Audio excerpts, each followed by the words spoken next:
Junior Azananda Kouté, n'a qu'on a fait de la 3 chambres, comment comparer Fali, Namida, comment se comparer, n'a qu'on a l'équipe n'a rien à valeur na France. Dans le niveau, il y a qu'on ridiculiser. On m'a fait ça là. C'est comme un cas assez. C'est la maman. Elvis c'est Choudaïba, nous sommes tous là, c'est Choudaïba. Là, tout le monde m'a bien arrêté. Alors, on a motivé, c'est vrai, mais arrêtez de faire que tu fasses pas tes panams. Parce qu'on ne voit pas tes pattes, comme ça, il y a ça aussi positionné. Bah, toi, Zagina, Baba, comme il faut. J'ai entendu la fille dire que l'amour n'a pas ça faire traîner à payer. Effectivement, c'est un message. Or, jadis, ils ont insulté Ferré. Ils ont insulté la famille des Ferré. Il n'a pas voulu rentrer dans leur jeu. Il est resté constant. Il est resté lui pour preuve Niatiga. Pas carton. Cela va vivre. Là, je vais les citer un fiston coloqué. Je l'ai vu qu'une seule fois. De toute ma vie. Je l'ai une fois. Oui, c'est dit, on a une fois, on n'a pas le Beach. Nous avons un concert, il y a une relation Junior à Wendo. Nous avons parenté. Père son âme, papa Mathieu, pas à jour en moi. Alors, moi je disais, ils avaient dit confusion, moi, il y a Pombo. Je ne sais pas si j'avais mal prononcé, Wendo Kalosoi, Wendo Kolosoi. Père son âme, papa Mathieu m'a appelé pour me dire, non, Charlie, ils avaient à la Sina, comment prononcer comme il y a Wendo. Tout le monde. Et ils avaient vu Fiston, on s'est échangé et tout, je l'ai trouvé un monsieur intelligent. Et ça me fait de la peine. Il y a qui est comme Fiston Koti. Après, il y a Bappé Sambongo pour finir les bateaux. Fiston sort dans ces histoires-là. Compétition qui est vite à vie. Il y a un PR, Malende. Tu vas comprendre que si tu vas mollo, tu vas arriver. Si tu veux aller vite, tu vas te faire. Moi, je ne peux pas le faire. C'est pour dire que moi, je t'aime bien. Zonga moto, réfléchis, change de stratégie, écarte à côté de toi tous ces mondes-là. Écarte à côté de toi, ils ne vont rien apporter la carrière ensemble. Il y a nos hommes à l'élo, et ça dit que va perdre Nandam va rester à Pessavaï. Et pour moi, j'ai vraiment de la peine que notre frère, son carrière n'a été bien. Répands-toi, c'est le moment, c'est pas encore trop tard. Tu dois te repentir. Répands-toi.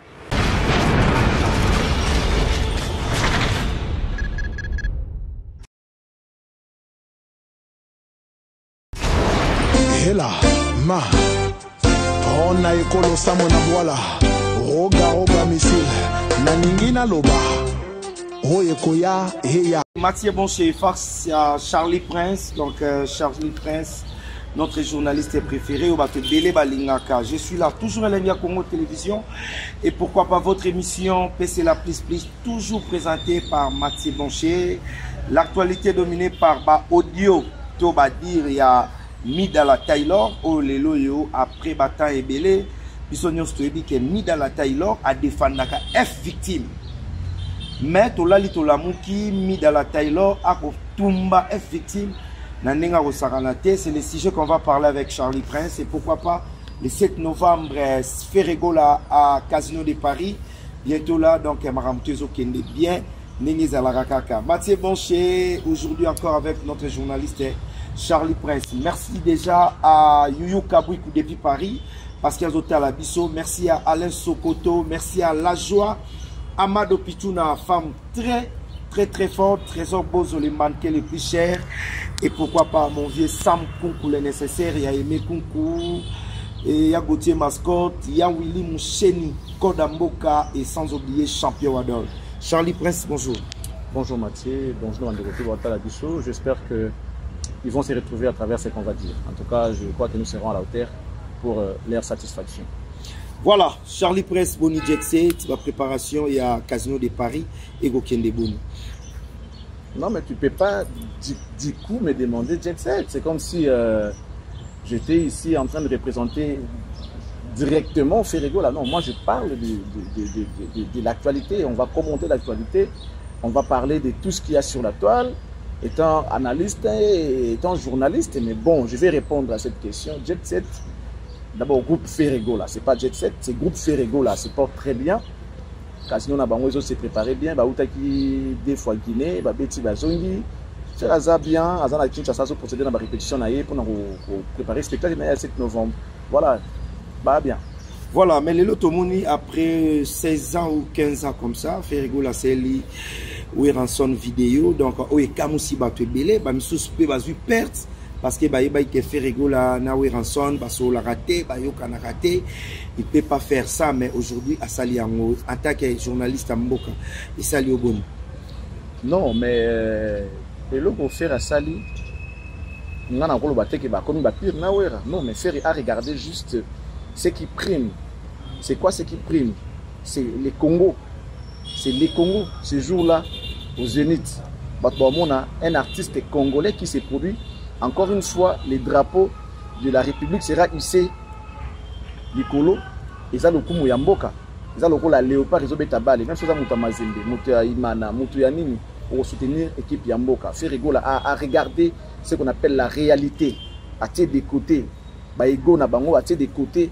L'air, je sais pas, conflit personnel, l'air différent, à préférer à soutenir Ndeko.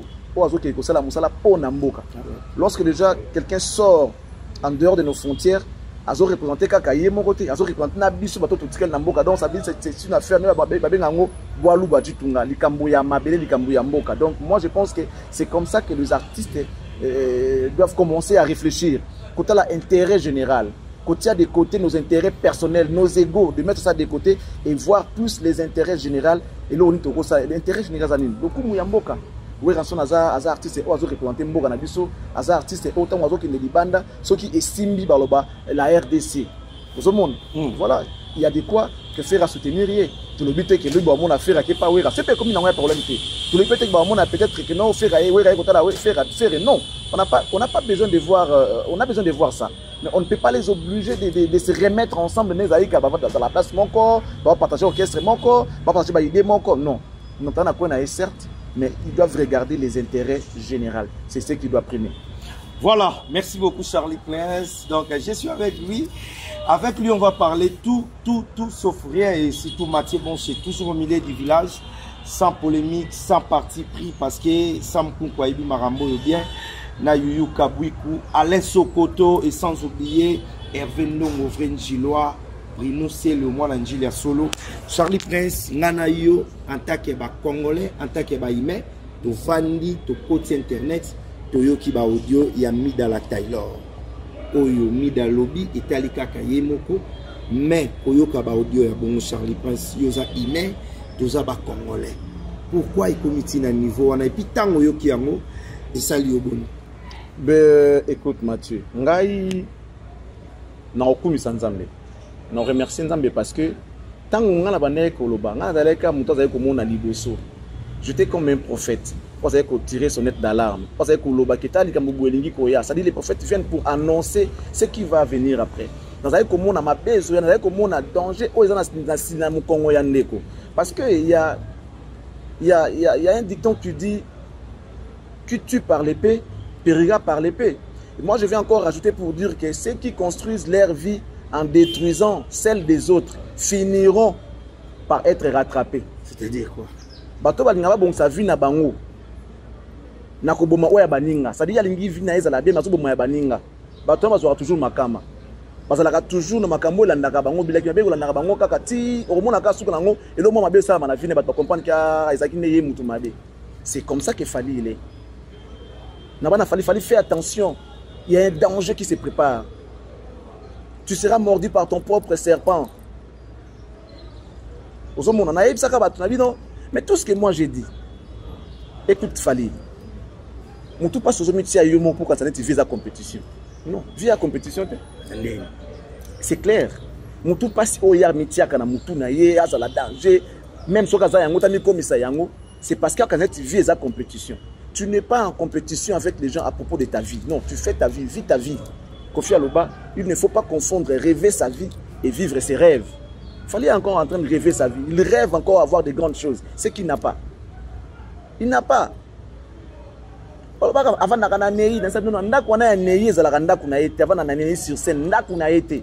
tout le monde m'a traité de fou. Orgueilleux, Lukuta, Bonabo et tout ça parce que selon Bango, ils ont c'est pareil, il y a la cité du fleuve. Tout le monde m'a insulté, tout le monde m'a traité de n'importe comment, n'importe quoi. Et l'élo, bon, évidemment, c'est la vérité. Mais ils veulent vous faire croire que t'es à danger, oui, à danger, pas à Moutou. Ce que j'espère, mais on a Lukuta. Oyo Kiyomoko. Lorsqu'on parle de Inosbi, si moi, comparez-moi à Nafali. Oyoki awa, bakabal tout bazay commenter awa, moi j'ai béni l'Éternel. Bon alors baki oh nazolo banabino tôt ou tard pour vivre yango yo mona ngalo ba suma mbona na leka soute et je suis venu pour bénir mon Dieu, glorifier mon Dieu pour na makambo na loba nzamba tsango na mutu na loba yango et le komi ko ba vérité bini ya na ndako na pototé azala na hôtel tout ça et tout tant que tout lobaka yango qui n'a pas insulté Charlie Prince tant on a loba que Fally c'était un orgueilleux, Fally c'était un aventurier, Fally c'était, ça dit au fait, c'était un menteur qu'il a monté une stratégie en place pour détruire d'autres artistes. À ça là panoplie na ya batu, ba ça là ba cabale pour na détruire batu mususu. Vous faut comprendre. Alors que tout ça on a besoin d'un motif tout pour la batu que non. Concurrence on a fait à la loyale. C'est quoi ce que vous faites? Quelle est votre profession? Bazaba artiste et musicien. Alors, si vous êtes artiste et musicien, battez-vous musicalement. Oui, la bisoté matuvuse, mais oh non, t'es au moins un jet privé, il y a le coup pour décourager, mais pour que non, ah, il y a 15 ans de musique, non, son budget était, mon a sali à 12 ans, à son budget, n'a musique. C'était une manière de vouloir décourager les autres. Il y a un autre téléméla qui a un pour que l'on connaisse dans la musique. Bon, on a la musique, il y a un album, on va comparer. Bon, on va l'écouter, va vite passer avec la stratégie pour détruire votre sous. Bon, on va vite pour diminuer d'autres artistes que non, ce sont les 1 million de vues, c'est comme ça les artistes étaient. Ce sont les stratégies que l'artiste avait mis en place pour détruire ses adversaires. Pour bénir sa morale. Tension, ça va tension. Vous comprenez? Il va tension, il va ça. Non, beau mon attention. Non, simboté. Non, beau mon attention. Donc, il y a une attention. Jet, j'avais son budget attention. Avec ses disciples, monter un système, ils ont beaucoup dépensé pour ça. Et tout ça, les gens ne les comprenaient pas. Il a fallu qu'un certain Charlie Prince vienne dire aux gens que t'es Eza Lukuta, Ferré, heureusement que les gens ont compris que Asa Lukuta. Et les lorsiko système attaqué en place pour détruire Batou et Balou qui est lié. Moi nyoka moulai. N'importe quoi le babo. Moi nyoka moulai. Amiswa kaye moko. O viré na virage. Yo si mutu ese ke Balou ki boka tanti mukila o etika les aya yo ka tanti nyoka mswa zo landa yo. Eta pas aussi mukila na yo. Kwa kila ngo vene. Yo mugo dai. Moi nyoka moulai. Aiswa ka mukila na ye moko. Comprends ça boyeti. Tant qu'on viré nyokati mutu ekeye balu ke komo zonga boy tant on zonga boy et moni siko mukila na ye moko zo kende boye yazo bulango ndire ennemi to mutu mwa pas détruire alandi mukila na ye pas suyango abaki mukila ne venait bomi yemo. C'est comme ça que l'artiste va faire ces choses, c'est comme ça qu'il va finir sa carrière. Trop de mensonges, trop de mensonges. Trop de mensonges. Comme quoi, la mensonge, là-bas, on avait dit. Tu es là ou pas? Au Tali émission, il y a Ndeonabi sur moi cité. Elle n'a pas insulté. Qui est-ce que notre soeur là n'a pas insulté pour la Fally? À lobby, on l'a payé pour avoir fini la raie batou. Mais dis-moi, à quoi ça sert? Au bêta droit chemin, aux arano moto à respect. Maman les arrêtent droit chemin et simbaï. Il faut persévérer quand on c'est le travail qui paye. Il n'y a que ça. La stratégie, c'est ça coller sa musique en fait. On a besoin de gloire. Gloire, c'est que lui suffira qu'il t'en sia. Dans ba bengana, il quoi le gloire. Yo lingiozo gloire ko le gloire yemoko. Non. Yo comme on a gloire ya nzambe, te yo zaga na moi limite na yo parce que za moto. So lingo comme nzambe, c'est là que mabe kotaka. Okoyiba, okosimba kisi, okolekisa batu, pour luka succès, luka gloire. Il faut bien regarder, il faut bien suivre cet artiste. Il ment beaucoup. Il y a beaucoup de pratiques, il y a mabé tout autour naïe. Imagine Moutao collaborer dans Vani Pied, dans rien. Yo so Moutao normal. Moutao maël était, c'est-à-dire aucune analyse normale, réelle et parfaite. Au bas ça la pour et avancer carrière naïo. Bagaka ko fingo lo batou. Et ce sont ces gens-là que toi tu traînes avec. C'est qu'il faut attendre bien. Est-ce que tu comprends? Ah oui. Yo za grand et tu te fais entourer par des bourriques qui ne sont là que pour insulter des gens à ton nom. Et ce sont des gens comme ça que toi tu aimes, que tu traînes avec et que tu veux faire ta carrière avec Bango. Et là, il va porter la vie. C'était une manière de détruire Batum Soussou. Et là, ceux qui intéressent à maman Moutouboui, papa Moutouboui, c'était une manière de déstabiliser Batum Soussou. Tu as entendu de la bouche de notre soeur, mais ceux qui innoncent bien à Boaki, n'ont pas ça à palpite. Et c'est bien solo. soki ngolo ayebi soki ngando aza malade osani baloba osani ndimela ye soki ngolo ayebi soki ngando aza malade ndimela ye parce que bafandaka na mai bangutu. Elle a dit beaucoup de choses. Ngana ye uniquement pour nous balanzambe merci parce que oh tsaka ngana munoko na loba yango ezokokisama. Moi j'ai été révélé. Dieu m'avait inspiré. Après ça ngai vision, ça ngai carte ya fali. Ngabeta suma sonete. J'avais compris pour nga il ne représente rien du tout. Sachant déjà que c'est un tricheur. Pour moi, il ne mérite aucune attention, aucune dignité de ma part parce que pour nga c'est un tricheur. Par rapport à talent, nous avons représenté RDC partout. Et c'est parmi les icônes, il y a beaucoup de cannabis, parmi les chaînes, c'est la vérité. Ceux qui ont le talent, bon, Kofi Oyazolinga a détruit Razanani. Un monsieur qui était, qui est et qui sera toujours dans la musique, à moins que Nzamba Bengaye. Parce qu'il ne lâchera pas.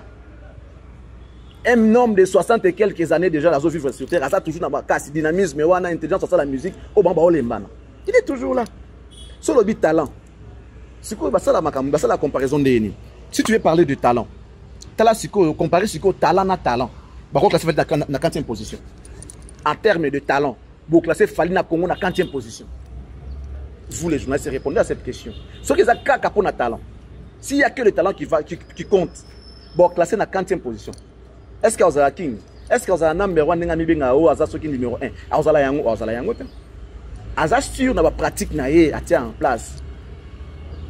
Bataillon na ye, ya ba guerrier, bo ba bundela ga ya lukuta avec des magouilles, avec des manipulations. Vous comprendre? Muta futaka Zoro Mabiala. Yé sanga Zoro Mabiala za mutuni na osala papier comme article mo malam pona moto.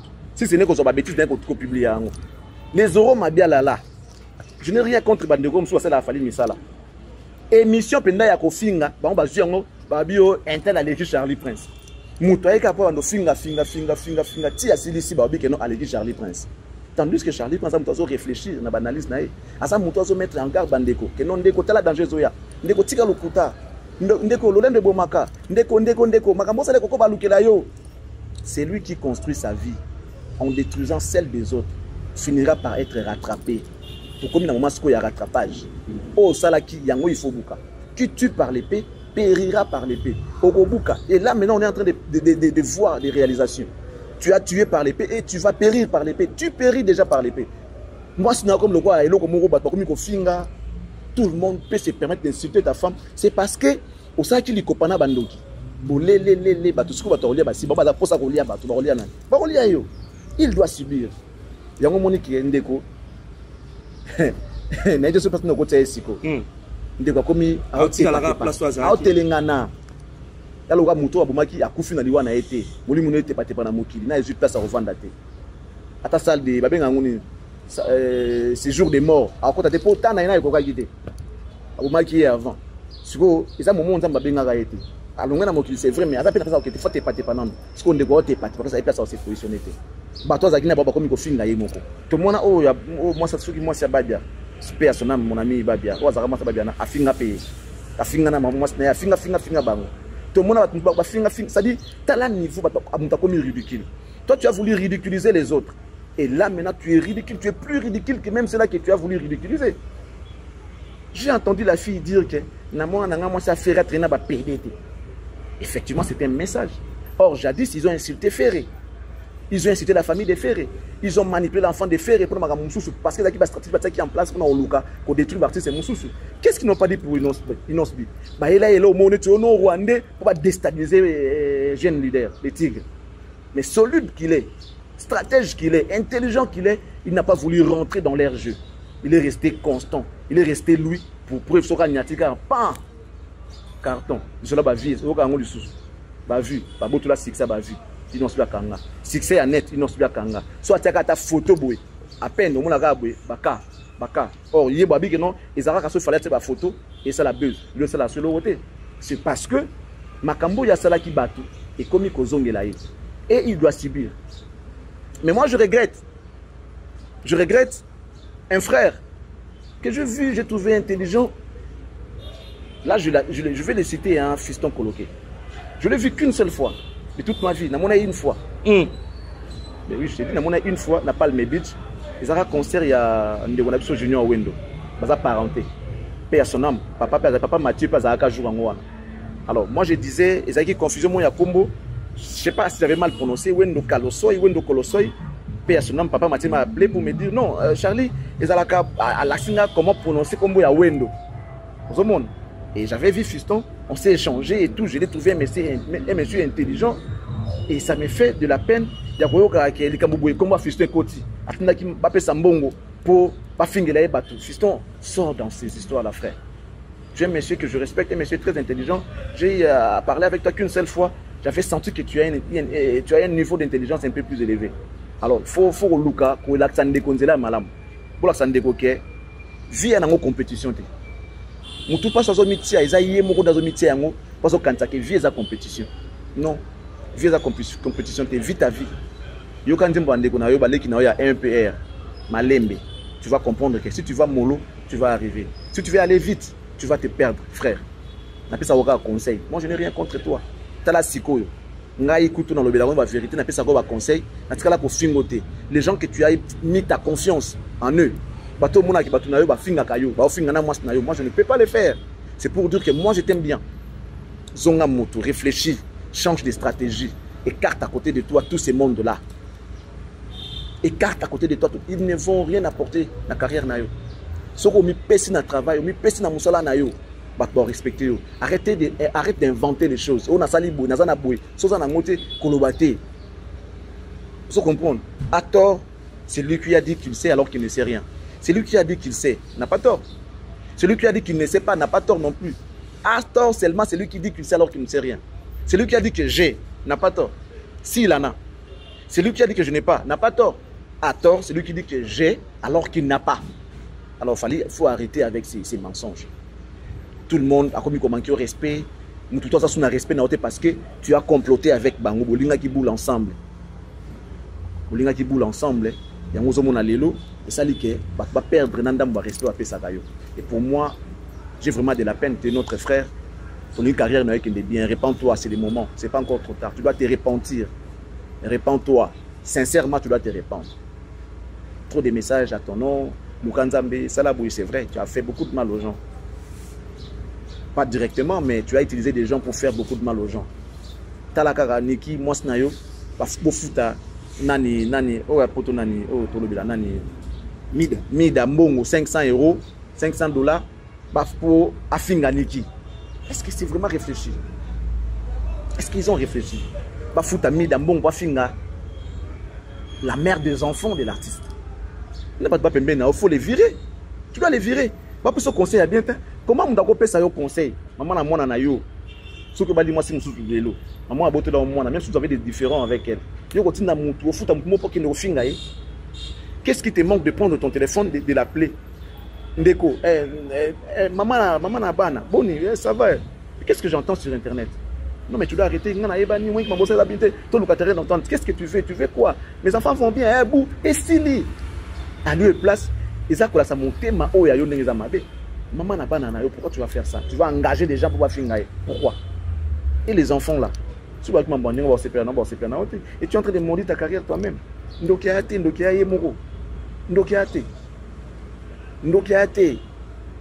Ndoki azate. Ngana yeko kumisa nzambe na o ezolekana. Na loba nanga suma mama na baka na kopesa mutu susu. Importance c'est parce que pour nanga il ne vaut rien. Il ne mérite aucune attention, aucune considération, aucun respect de ma part parce que ce sont des tricheurs. Ce sont des malfaiteurs. Tout beau sangana bolinga bo sala mutu mabe. Boke bo détruire carrière mutu boé. Innonce bi mwana bato amuke tigre. Bo bo pesa force. Boyo kana po bo détruire carrière na ye. Bo bamba kombo ya Mongol, bo bamba kombo ya Rwandais. Bo commissaire po bo déstabiliser mwana. Po aza mwana muka qui peut se fatiguer. Ah, musique on a pokana ngati on m'insulte tout le temps na tika. Mais Dieu merci, nous avons besoin de moi na nous avons besoin de tigre. Tala le passa pour nous. Vous allez qui a vu à détrôner bino à bomal sur la bas vu. Tu veux qui peut que ba stream ils a sous-souté, ba streamer sous-souté. Si qu'on dit que doit on soit streamer. O sala qui nini animation. otina Ahmed Bakayoko pour battre au Canada Côte d'Ivoire ba kipe to ba kipa ka kokolo tala niveau ya bosambulu so benga na mnorambo bosambulu tala mutu menga sambulu ça dit personne ne respecte l'artiste aujourd'hui ya moto bisaka batuke le silence les armes moko ya destruction massive mais bon comprendre bango avec le temps silence ya ba faire wana il a fallu kaka nzamba yoka bango eganga asala bino rien bolingire boule bofinga na ba famille na ye na maman aboti mais il est resté calme dans son coin en train de regarder d'observer que bana moto a bombani on a bisaka batu Ferré va exploser et ça sera très difficile pour retenir les choses mais ça rabat les autres sous fallait se ridiculiser il s'est rabaissé aujourd'hui il n'a aucune valeur oh je dis bien aucune valeur même bateau à rolo wana et pas comme kofinga na ma papa finga tanga mais moi c'est nangati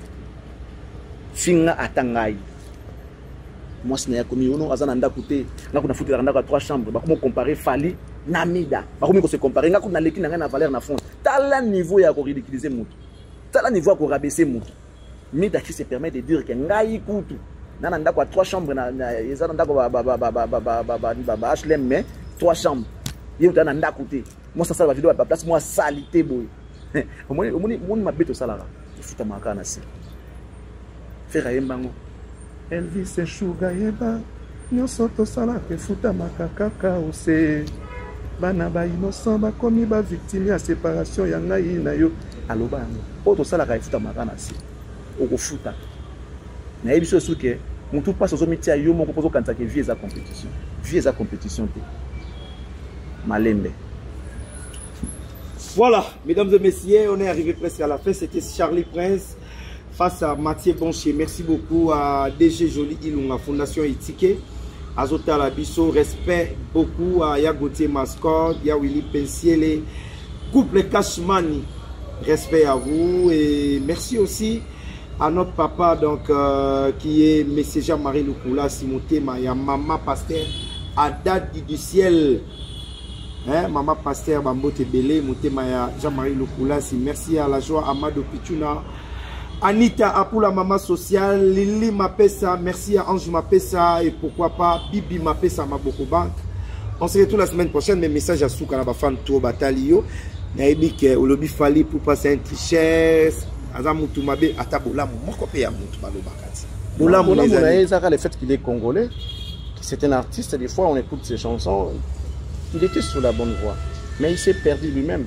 Parce qu'il vit sa compétition. En voulant trop gagner, on risque de perdre. Il voulait tout avoir. Il voulait qu'il soit le seul artiste au Congo. Congo est monnaie, mais qui regorge plus de 80 millions d'habitants. Congo est monao. Au superficie à Congo. Au Kokumba on a moutoute malembe. Attaque n'a pas beaucoup Kokumba na moutoute fali malembe. Il y en a 200, on a 2000 francs pour lui qu'on a Pullman. Salaire à 200 balles. Au Lukanda à 800 balles. Non, malembe. En tout cas, on a un PR. Merci Nadine. Donc voilà ce que je peux dire à comprendre que Oazo soit les lois Sibir et Oya Lonaki. Au Sopi pétrole, au foot à pétrole. Moi je suis content que Bassa Laye ne pas comprendre que ce qu'il avait voulu faire aux gens, il y a un zongeli. Peut-être que tu es jaloux. Tout par exemple, il fallait 1000 mois à Moutuka. Il y a 150 000 euros. Et ça ne pas si la batte belle. Et le ban a moins au Saleta. Bon, il sera jet et Kinda. Il sera en sur scène. Dans le trésor, on a 25 commerces. En fait, moi, mon problème, c'est que quand Dieu m'inspire, après ça sur vision, après ça, on a provision. Après ça, on a provision. Parce que les gens m'ont appelé pour me dire que nous avons 25 commerces. Moi, je l'avais déjà dit. Atikoko sabatazana neinda kwa mpito mona zanda kwa 25 commerces. Bataboya yango, yoto sukia. Bangomo wa dévoiler secret que zakanda kuna ete azana ndako na potote. Avant d'arriver à hôtel. Vous comprenez? Mais pourquoi mentir aux gens? Est-ce qu'il n'y a pas que c'est vérité bimi et la salité? Au cours de ce que bimi comme la salité, il devait faire attention. Artiste à moutoua, il n'a vivre n'engue zali. Ce qu'on bête na hôtel, qu'on bête na hôtel, mais qu'on sa peine d'été. Pour moutoua l'obité, à quoi c'était? Na lobby n'a rien d'été. Na quoi c'était? Mais moutoua l'obité, ce qu'on le coutane ma bien dans la vérité, ce que bimi, mais comme la salité. C'est comme notre artiste, il doit se repentir, il doit demander pardon à tout cela qui l'a fait du mal.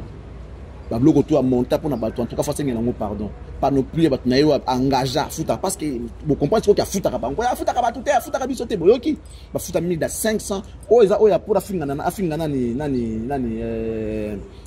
madame Niki tandis ba ridiculiser nana ketchup moi si ya mutu ya ndako comme le quoi papier hygiénique tout le monde peut l'insulter n'importe comment n'importe quand c'est quand même très ridicule c'est vraiment triste. Il doit comprendre, il doit taper la main sur la table pour mettre fin à ce genre de pratiques. Ce n'est pas bien, il doit arrêter avec ça. Je m'arrête là, merci. Merci beaucoup, on se retrouve la semaine prochaine. Charlie Prince, merci à vous, merci à Hervé Ndongo, Yuyu Kabouikou, merci aussi à Fondation Christelle Yaba, respect à Anita Poula, Maman Sociale, merci à Léa Dimbi, Maman Sociale, et Nabosa Nite Bandego, Nyoso Balinaka Mathieu Bonchi. Je suis là pour bien travailler, toujours à l'Enga Congo Télévision. Sans polémique, sans parti pris. Merci à Dona Coca-Cola. Donc,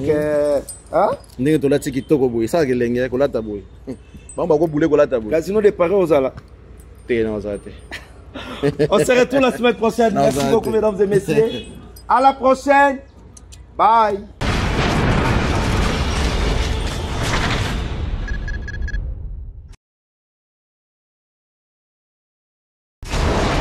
Hela. Ma ona ekolo samo na bwala roga roga misil na ningina loba oye koya heya